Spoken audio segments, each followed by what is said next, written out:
this little experiment going on. I'm gonna see how long I can go without buying groceries because we always have so much food in the house, and I feel like I wonder if I could just eat for a while without having to buy food. Do you know what I'm saying?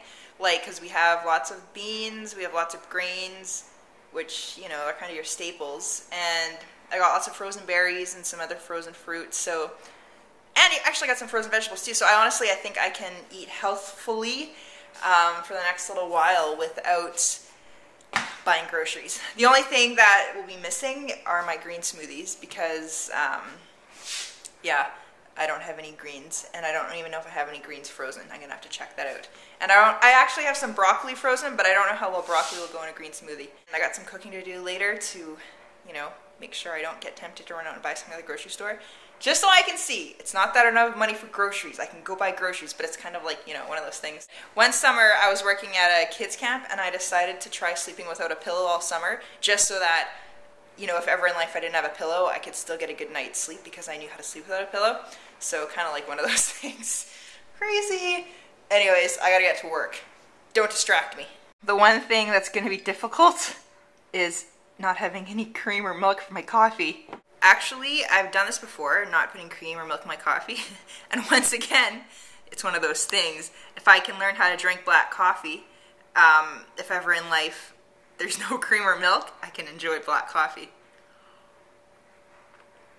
And actually, a couple things regarding black coffee is that apparently it doesn't give you bad breath like any other coffee with cream or sugar will give you bad breath. It's not actually the coffee that gives you the bad breath, coffee breath. So that's good because I always said I never wanted to be a teacher with coffee breath, and now that, you know, the school year's starting, I'll be doing some more supply teaching. Yeah, maybe black coffee will be a good option. Check it out. I forgot that I had prunes and dry apricots. And I got beans, and I got a little bit of leftover cream cheese, although I did eat my remaining bagel. I got cucumber, yogurt. Forget about groceries. Morning, Jenny. Not this morning. Morning. You only got 15 minutes of morning left. Yeah, I know. That means you're drinking a Coke in the morning? Yeah, really. That's bad. Caffeine free. Nothing in it. Been up since 8 o'clock. Just colored water, Jenny. That's all. Caffeine full. And a cookie. Yeah. Betty, where are you going? Homework. All right. Make money. All right. I'm gonna wear my bling bling watch today.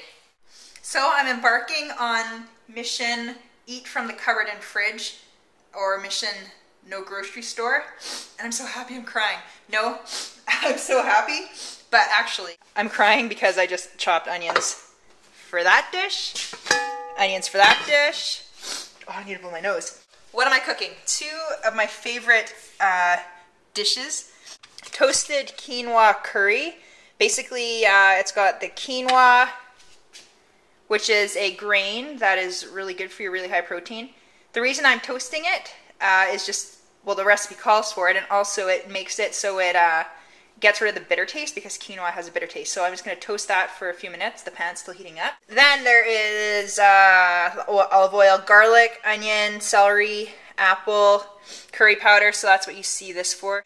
And yeah, you add some raisins. So it's called toasted quinoa curry, and it's really good. Now the other recipe, I'm pretty excited. Oh, no, it's not liver Louisiane. It is Happy's Honey Lentils.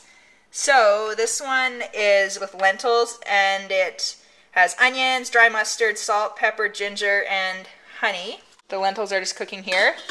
I find that these two recipes go really well together. They're quick to cook. They can be eaten cold or hot, but once they're in the fridge cold, I just usually eat it cold. And yeah, so I'm pretty excited. It's a rainy day, so it's a good day to be cooking. Yuck, yuck, yuck. But it's good to be in the kitchen. I don't have my apron on. I was so excited to get started. Didn't even want to put it on. I'm going to blow my nose and then wash my hands. All right, now I am sauteing with some oil and curry.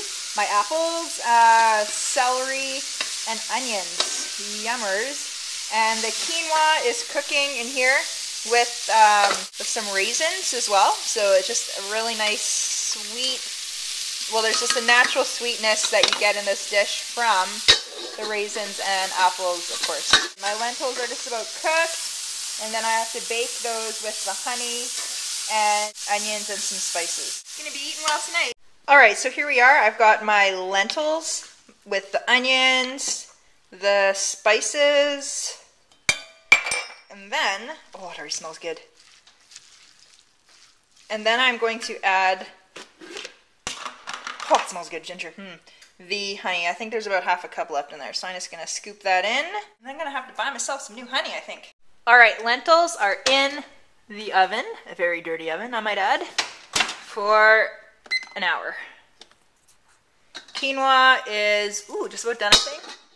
The vegetables, fruit to be added to it are there, and we're ready to go. All right, so I finished my 2 dishes. I already tried out my, toasted quinoa curry, and it was delightful, very good.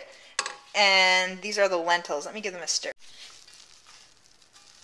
Oh yeah, So here we go. I've got my lentils underneath the cucumber, fresh garden cucumber, not from my garden, and my quinoa. Can you guess what I just made? Brownies, black bean brownies. Here they are, coconut on top. Pretty excited about this. I always talk about being pretty excited about food because I really like good food. So my brownies turned out really well. Tasty, that is. They're a little gooey, but so good. I used maple syrup instead of honey because I ran out of honey with the lentils, and I think it made a difference because they're so good.